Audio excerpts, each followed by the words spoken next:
તમે જોઈ શકો છો નારોલ સર્કલથી ખેડા તરફ જતો આ હાઈવે છે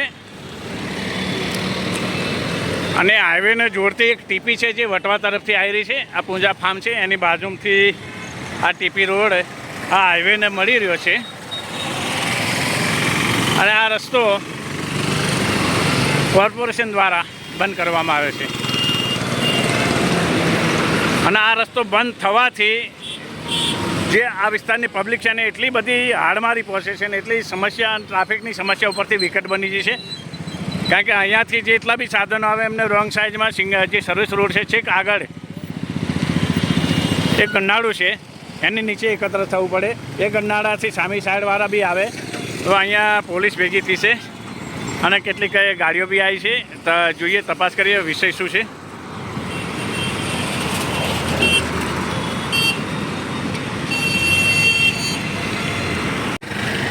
હવે આ તમે જોઈ શકો છો જે નારોલ ચોકડીથી બારેજા ખેડા તરફ જતો મેન હાઈવે છે. મેન હાઈવે અને આ જે સર્કલ પડે છે એને ભમરિયા ચોકડી કહેવામાં આવે છે. હવે એક રસ્તો તમે જુઓ લાંબા ગામ તરફ જઈ રહ્યો છે અને એને બિલકુલ સામે બીજો એક રસ્તો આવે છે જે વટવા તરફથી ટીપી રોડ છે. તમે જો એને કઈ પ્રકારે ટીપીને ડાયવર્ટ કરવામાં આવી છે. એ ટીપી છે અલગ જ જગ્યાએ મળે છે. હાઈવેને મળે છે જરૂર, પણ બિલકુલ અલગ જગ્યાએ મળે છે. એટલે લોકોએ સામેથી આવે અને એમને વટવા તરફથી આ લોકો આવે છે. જેટલા બી રેસિડેન્સ વિસ્તાર છે અહીંયા ફ્લેટ છે, ખૂબ જ મોટી સંખ્યામાં ફ્લેટ અહીંયા વિકાસ થયેલો છે અને અહીંયાથી જેટલી બી પબ્લિક આવે એ અહીંયા હાઈવે ઉપર આવે પછી અહીંયાથી એમને સમજી લો આ એક ડાયવર્ઝન આખો અકસ્માત ઝોન ઊભો કરી દીધો છે. અને આ કઈ પ્રકારનો વિકાસ છે? ટીપી જ્યારે તૈયાર કરવામાં આવે ટાઉન પ્લાનિંગના જે કાયદા મુજબ જે રસ્તાઓ બનાવવામાં આવે છે, ટીપી બનાવવામાં આવે છે એટલે એક રસ્તો બીજા રસ્તાને સળંગ જોઈન્ટ થાય એ પ્રકારે રસ્તા બનાવવામાં આવે છે. પણ અહીંયા એક અકસ્માત ઝોન અને વધારે ને વધારે ટ્રાફિક ઊભો થાય એ પ્રકારની જે કામગીરી થઈ છે એમાં ખરેખર કોર્પોરેશનની જવાબદારી કેટલી, હાઈવે ઓથોરિટીની જવાબદારી કેટલી, અહીંયા સ્થાનિક લોકો છે એમની સાથે આપણે વાત કરીશું. આપનું નામ શું છે? વીરજીભાઈ સોલંકી. વીરજીભાઈ, હવે અહીંયા જે તમે એકત્ર થયા, શા માટે એકત્ર થયા છો? અમે અહીંયા આ લોકોએ ટીપી બનાવી, કોર્પોરેશન જે ટીપી બનાવી અને હાઈવે ઓથોરિટીએ અમને પૂછ્યા વગર, પબ્લિકને પૂછ્યા વગર એમની મનસ્વી રીતે એ લોકોએ સીધા રાતે 11 વાગે આવી અને આરસીસીના બ્લોક મૂકી દીધા. એટલા મોટા બ્લોક મૂકી દીધા કે ચાલવા માટે, પબ્લિકને ચાલવા માટે કંઈ પણ પ્રકારના ફૂટ બી આપ્યા નથી, કર્યું નથી અને સીધા બંધ કરી અને અમારી કોઈ રજૂઆત સાંભળવામાં નથી આવી. અને આટલી 1 લાખ પબ્લિક અહીંયા રહે છે. એક 100 સોસાયટીઓ અહીંયા છે. બાળકોને સ્કૂલે મૂકવા માટે અમારે વાઈફોને અમારે ચાલતા સામે મૂકવા જવું પડે છે અને ગંભીર ઝોન એવો અકસ્માત ઝોન કરી નાખ્યો છે કે જે હતું એ વ્યવસ્થિત ચાલતું હતું ને એટલું બધું કરી નાખ્યું છે. તો આનો અમને ન્યાય મળવો જોઈએ. અચ્છા, એ વટવા લાંભાની ટીપી સ્કીમ છે? આ વટવાની સ્કીમ છે. આ વટવાની ટીપી છે. સામે લાંબા બોર્ડ પડે છે. આ કઈ ટીપી નંબર કયો છે? નંબર ખબર નથી ખબર. મારી વાત સાંભળો. મોડેલ રોડ અમદાવાદમાં જે 5 રોડ બને ને એમાંથી એક મોડેલ રોડ કોર્પોરેશને બનાવ્યો છે, એ ક્યાં બંધ કરે? હવે જે સ્થાનિક લોકોની જે સમસ્યા છે કે આ જે સરકારના ટાઉન પ્લાનિંગના કાયદા મુજબ ટીપીઓ તો બનાવવામાં આવે છે અને ટીપીઓ ખોલવામાં પણ આવે છે. હવે તમે આ જોઈ શકો છો કે ટીપી અડધા રસ્તે, મતલબ કે હાઈવેને એ પ્રકારે જે 4 રસ્તા પડે છે ત્યાં નથી ખુલતી, પણ 4 રસ્તાથી 100 મીટર આગળ ખુલે છે. એટલે એક અકસ્માત ઝોન ઊભો કર્યો છે સરકારના વિભાગો દ્વારા. અને તમને આના કારણે કઈ પ્રકારની સમસ્યાઓ પડી રહી છે? આપણે સૌથી મોટી પ્રશ્ન એ થાય કે અમારે કારણે મેડિકલ પ્રોબ્લેમ થાય ગઈ તો અમારે એમ્બ્યુલન્સ નીકાળી નથી શકતા. અમારી પરિસ્થિતિ એવી થાય કે અમારા વિદ્યાર્થીઓને મૂકવા માટે નથી, અમારા અશક્ત માણસો ચાલીને સામે મંદિરે દર્શન કરવા લાંબામાં જઈ શકે એમ નથી. અને એટલી બધી ગંભીર પરિસ્થિતિ કે 1 કિલોમીટર 2 કિલોમીટર અમારા વાહનો લઈને ફરવું પડે છે. અહીંથી અમે એક ગરનાળું આપવામાં આવ્યું છે, ત્યાં એટલું નાનું છે કે ત્યાં ટ્રાફિક જબરજસ્ત આખો દિવસ રહે છે. એટલે અમને પરિસ્થિતિ અમને કંઈ સાંભળ્યા વગર અમારે બંધ કર્યું છે, એ અમને આ ખોલી આપીએ. હવે તમે અહીંયા સ્થાનિક લોકોને સાંભળી રહ્યા છો કે જે સરકારનું જે કોર્પોરેશન, જે ટીપીઓ ડિપાર્ટમેન્ટ કે જે ઓરડા દ્વારા જે બી વિકાસ નકશા તૈયાર કરવામાં આવે છે અને એ વિકાસ નકશાના આધારે જે રસ્તા બને છે ને પછી રસ્તા મનસ્વી રીતે બંધ કરી દેવામાં આવે છે અને જનતાએ લગભગ સર્વિસ રોડ ઉપર 1.5 કિલોમીટર ટુ વ્હીલર સાધન લઈને સર્વિસ રોડ ઉપર કે બંને સાઈડથી સાધન આવતા હોય. સર્વિસ રોડ એટલે કોઈ પણ દિશામાં આવી જઈ શકે. અને સવાર સાંજ ખાસ કંઈ નોકરી કે સ્કૂલનો સમય હોય ત્યારે લગભગ 1 કલાક લોકો ટ્રાફિકમાં ફસાયેલા રહે છે. અને આ સમયે જે ઇમરજન્સી સેવા છે એ ખોરવાય છે. લાંબા જવું હોય તો અસલાલી જકાત નાકા છે તો સર્કલ સુધી જવું પડે છે. ત્યાંથી આવવું પડે છે અહીંયા 3 કિલોમીટર જે 100 મીટર હતું પહેલા. હા 100 મીટર હતું, હવે 4 કિલોમીટર ફરીને અને જવું પડે. સર્વિસ રોડ છે એની ઉપર બંને સાઈડ બંને સાઈડથી વાહનો જાય છે. અકસ્માત થવાની પૂરેપૂરી શક્યતા છે. આ અરજી કરનાર છે આમ. અચ્છા, તમે અરજી કરેલી છે? હા, અચ્છા, કોને અરજી કરી છે તમે? મેં તો મેલ કરેલો કોર્પોરેશનમાં. અચ્છા, કેમ કે સપોઝ અહીંયા મારે ફાયર બ્રિગેડ બોલાવી હોય મોટી તો આવવાનો રસ્તો જ નથી ફાયર બ્રિગેડ. બિલકુલ નથી. એક નારોલ 4 કિલોમીટર જવું પડે, યુટર્ન મારીને આવવું પડે. અમારે મોટી હાઈરાઇઝ બિલ્ડિંગ છે 12 માળની, એમાં કચરાની કદાચ જરૂર પડે તો એને આવવાનો કોઈ રસ્તો જ નથી. અહીંયા મેન રસ્તો આ હતો એ બંધ કરી દીધો છે. ટૂંકમાં ઇમરજન્સી બધી સેવા ખોરવાઈ ગઈ છે અને લોકો ટ્રાફિકમાં ભયંકર અટવાઈ ગયા છે. લેડીઝને પ્રસવ પીડા ઉપડી તો લઈને જવાના હતા તો અમે લોકો અડધો કલાક વેસ્ટ થયો અને એમના અંદર જ બધું ચાલુ થઈ ગયું પ્રસવ ગાડીની અંદર. ટ્રાફિક તો તમે આ જે જોઈ શકો છો રેલિંગ રસ્તાની બે બાજુ બનાવેલી છે સરકારે કે જેથી કરીને કોઈ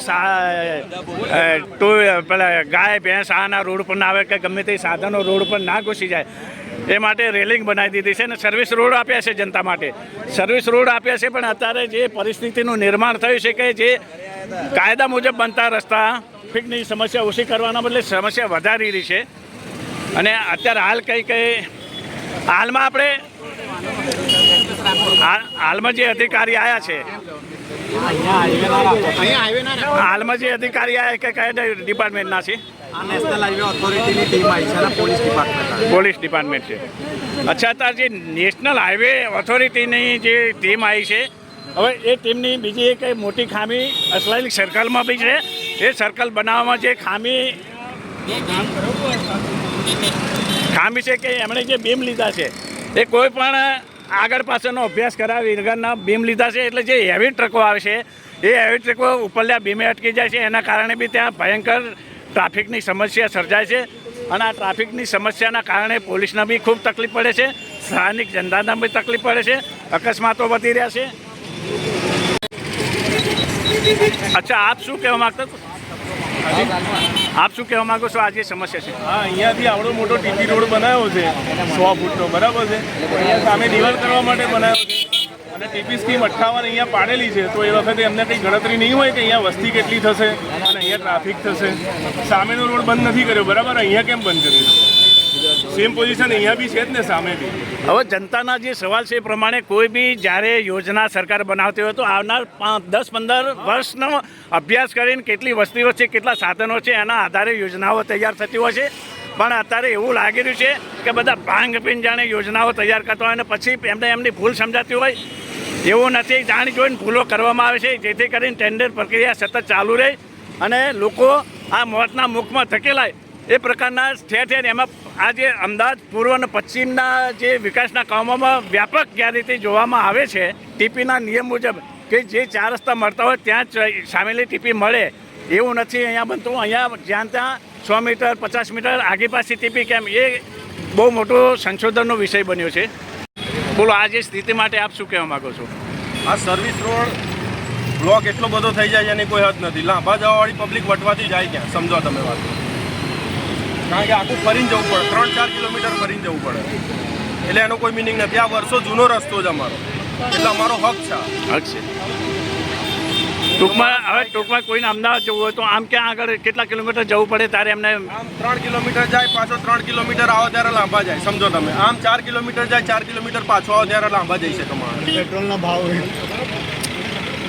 પર્યાવરણને નુકસાન થાય. ટ્રાફિક જ એટલું હોય છે ને કે કલાક પહેલા જવું હોય કારણ કે સામે ક્રોસ સાધન થઈ જાય એટલે એટલું બધું ટ્રાફિક. આ જે બી ટીપી રસ્તાઓ ટાઉન પ્લાનિંગના નિયમ મુજબ બને છે અને પછી જે આ રસ્તા બંધ કરી દેવામાં મનસ્વી એ બાબતે આપણે સરકારના અને સરકારના વહીવટી તંત્રને શું કહેવા માગશો? સરકારશ્રીને એક જ આદેશ છે કે આ રસ્તો કોઈ પણ સંજોગોમાં ખોલે. અમારું તો એક જ માનવું છે, કારણ કે વટવાથી પબ્લિક આવે જાય કે બહારગામ જવાળી પબ્લિક જાય છે. અને અંદર 500 સ્કીમ છે તો રસ્તો બંધ કેમ ન કરી શકે? 50,000 સ્કીમ છે, ઓછામાં ઓછી 50,000 સ્કીમ છે વટવા ખાતે. અંદર રસ્તો કેમ ન બંધ કરી વટવાની અંદર એટલા બધા ટીપી જેની કોઈ લિમિટ નથી. બરાબર. અચ્છા, આ કયો ટીપી રોડ છે, ખ્યાલ છે તમને? આ વટવા વટવા એટલે કઈ 43 ઝોન લાગે છે. ટીપી નંબર કઈ? 58 છે. આ ટીપી 58નો જે રસ્તો છે અને આ સામે તમે 100 મીટર પછી આખી સર્કલ પડે છે, ભમરિયા સર્કલથી વર્ષોથી ઓળખાય છે. આ વર્ષો અને આ જે ટીપી જે પાડી છે એ જ શંકાના દાયરામાં છે સૌપ્રથમ તો, કારણ કે લાંબાનો રસ્તો આ રસ્તો એક જગ્યાએ મળવો જોઈએ અને એને જ સર્કલ કહેવાય, પણ અહીંયા કાયદેસર જાણી જોઈને એક અકસ્માત ચોંચ અને સરકાર પબ્લિકને હેરાનગતિ પારાવાર પહોંચે એ પ્રકારનું એક કામ કરવામાં આવ્યું છે. અને આ સરકારની જાણમાં ના હોય એવું શક્ય છે નહીં. બધા સર્વે કરીને પછી જે તે યોજનાઓ અમલમાં મૂકવામાં આવતી હોય છે. જો એક આ બીજો સિંગલ પટ્ટી રોડ છે જે વટવા તરફ જાય છે ને આમ નારોલ ગામ તરફ જાય છે, આમ લાંબા તરફ જાય છે. અને આ આવ્યા છે હાઈવે ઓથોરિટીના અધિકારીઓ આવ્યા છે અને જે પબ્લિકની સમસ્યાઓ છે, જે પબ્લિકની રજૂઆતો છે એના અનુસંધાનમાં હાઈવે ઓથોરિટીના અધિકારીઓ સ્થળ વિઝિટે આવ્યા છે. અહીંની ટ્રાફિકની અને રોડ રસ્તાની સમસ્યાથી પ્રજા અને પોલીસ બંને ત્રાહિમામ પુકારી ગઈ છે. જોઈએ હવે અહીં આવેલ અધિકારીઓ શું એક્શન લે છે.